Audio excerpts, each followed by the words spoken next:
As long as he's the coach, we are supporting him. Very, very proud. He's the best coach in the world and other places. Yes.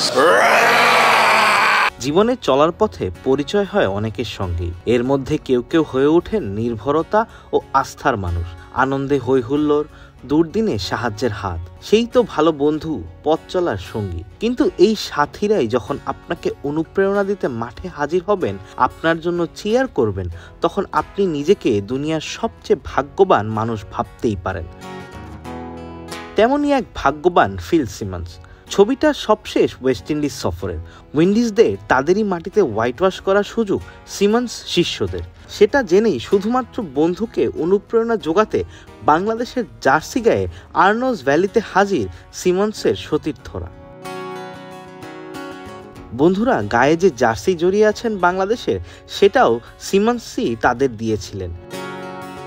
বাইরের যে কেউ হয়তো এই উইন্ডিজকে দেখে ভাবতে পারেন তিনি গুরু গম্ভীর স্বভাবের, কিন্তু বাস্তবে এই উইন্ডিজ যে কতখানি রসিক তা দেখা গিয়েছিল ডিসেম্বরের উইন্ডিজ সফরে উইন্ডিজদের ধবল ধুলাইয়ের পরই। বন্ধুরা তার আমন্ত্রণে ট্রিনিদাদ থেকে এসেছিলেন সেন্ট ভিনসেন্টে বাংলাদেশের জয় উপভোগ করতে। তাছাড়া নিজ দেশকে হোয়াইট ওয়াশের পর বন্ধুদের নিয়ে সিমন্সের এই আড্ডাই বলে দেয় তিনি কতখানি খুশি ছিলেন। সিমন্সের বন্ধুরাও জানিয়েছিলেন যে তার বন্ধু বিশ্বের সেরা coach. He's the best coach in the world and other places. Yes. At this present time.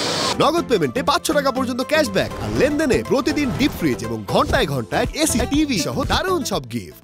দেখতে দেখতে বাংলাদেশ ক্রিকেট দলের প্রধান কোচ হিসাবে মাস 6 বেশি হয়ে গিয়েছে ফিল সিমন্সের। প্রথমে তার সঙ্গে চুক্তি ছিল চ্যাম্পিয়ন্স ট্রফি পর্যন্ত। চন্ডিকা হাথুরু সিংহের বিদায়ে অন্তর্বর্তীকালীন কোচ হিসেবে দায়িত্ব নিয়েছিলেন তিনি। পরে সেটা বাড়ানো হয়েছে 2027 সাল পর্যন্ত। চুক্তি নবায়নের পর জিম্বাবুয়ে সিরিজটাই ছিল তার প্রথম পরীক্ষা। সেই পরীক্ষায় টেনে পাশ করলেও আবারও নিজের প্রিয় ফরম্যাটে ফিরছেন সিমন্স। সংযুক্ত আরব আমিরাতের বিপক্ষে 2টি টি20 খেলবে বাংলাদেশ। সর্বশেষ সিরিজে নাজমুল হোসেন শান্তর চোটে উইন্ডিজদের বিপক্ষে টি20 সিরিজে ভারপ্রাপ্ত অধিনায়কের দায়িত্ব পালন করেছিলেন লিটন। লিটনের অসাধারণ নেতৃত্বে বাংলাদেশ ক্যারিবিয়ানদের ধবলধোলাই করেছিল তাদেরই মাঠে। টেস্টে যে একটি ম্যাচের নেতৃত্ব দিয়েছেন সেটাতেও লিটন জয়ের মুখ দেখেছেন। ওয়ানডেতে 7 ম্যাচের মধ্যে 3টিতে জয়। এরপরও এবার লিটনের চ্যালেঞ্জটা অনেক। টি20 ক্রিকেটে বাকিরা যে ছন্দে খেলে, বাংলাদেশ তো বেশ দূরে দাঁড়িয়ে। সেই ব্যবধান কমিয়ে এনে এগিয়ে যাওয়ার লড়াইটা তাকেই তাই করতে হবে। সিমন্স ও লিটনের জুটি উইন্ডিজে তো সফল ছিল।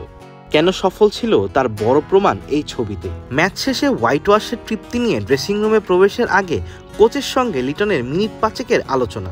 সেই আলোচনা শেষ করে লিটন গিয়েছিলেন ট্রফি নিতে। লিটনের সামনে সুযোগ এবার আরও একটি ট্রফি হাতে নেওয়া।